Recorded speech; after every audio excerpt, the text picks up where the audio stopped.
Muhammad tried repeatedly to kill himself. You Muslims out there who believe in Muhammad, you are believing in a man who tried repeatedly to commit suicide. According to the Muslim sources, he tried to commit suicide after receiving these revelations because he didn't want his tribe to be able to say that he was possessed by a jinn.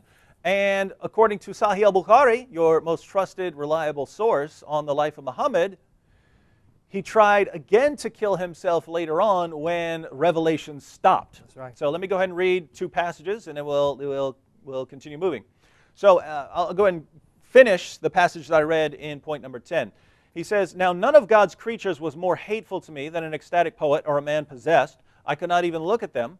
I thought, woe is me, poet or possessed. Never shall Quraysh say this of me.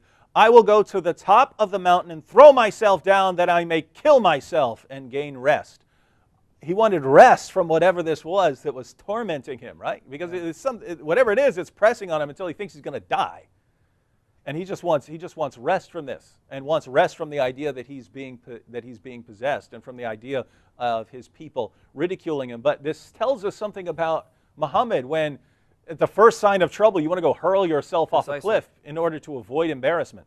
To show a contrast with the true prophets of God, it's vitally important to let the audience know that any time a true prophet or a righteous person has an encounter with God or an angel or even the Holy Spirit of God, their initial response is fear, but it's that entity, whether God himself or the angel or the Holy Spirit, that comforts the person and says, do not be afraid, taking away their fears in order to have this encounter with God. So you see the difference there, David?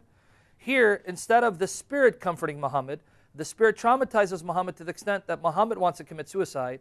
It takes individuals who are not there, who are not privy to this encounter, to encourage him. He's not demon-possessed, whereas the true prophets of God or the servants of God, they're encouraged by the entity in question. Like when Gabriel appears to Mary, Gabriel tells Mary, do not be afraid. Or when he appears to Zechariah, the father of John the Baptist, he tells him, do not be afraid. So you see the difference between what this Spirit did to Muhammad and God's true Spirit messengers do when they're sent to reveal God's revelations to God's true servants. It's almost as if these are totally different Gabriels we're dealing with here. Definitely. Right? All right, let me read one more passage about Muhammad's suicide attempts, because after he starts receiving the revelations, he eventually stops receiving the revelations. And watch his reaction. This is Sahih al-Bukhari, number 6982. It says, "But after a few days, Waraka died, and the divine revelation was also paused for a while, and the prophet became so sad, as we have heard, that he intended several times to throw himself from the tops of high mountains. And every time he went up to the top of a mountain in order to throw himself down, Jibreel would appear before him and say, 'O Muhammad, you are indeed Allah's messenger in truth,' whereupon his heart would become quiet, and he would calm down and would return home." Now, think about this, Sam. Every time something happens that he doesn't like, he goes up to throw himself off a cliff.